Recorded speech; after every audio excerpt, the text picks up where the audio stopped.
In this video, I will show you how to use WinRAR to extract files on Windows 11. First things first, make sure you have WinRAR installed on your desktop or laptop. It's essential for extracting compressed files like RAR and zip formats. Once you've got WinRAR ready, locate the compressed file you want to extract. Simply double-click on the file, and this will open it in the WinRAR interface. To start extracting, click on Extract to at the top menu.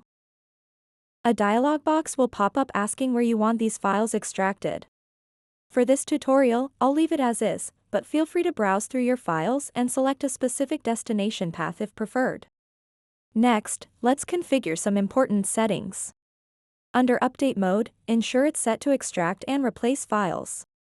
This allows any existing files in that location to be updated automatically. In Overwrite mode, make sure it's set to Ask before overwrite. This way, if there are any conflicting files, you'll get prompted before replacing them. Once those settings are configured, click OK to close this window. Now, sit back as WinRAR extracts your selected files into your chosen location. When extraction is complete, navigate to the folder where you extracted your content. Double-click it open and explore all your newly accessible files. If you're looking for a quicker method, here's a handy tip. Open up your RAR or zip file again and press Ctrl+A. This selects all items inside. Now simply drag and drop them into your desired location.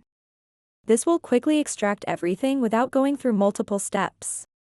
And that's it, you now know how to easily extract files using WinRAR on Windows 11. If you found this tutorial helpful, please give us a thumbs up and subscribe for more tech tips. Thanks for watching.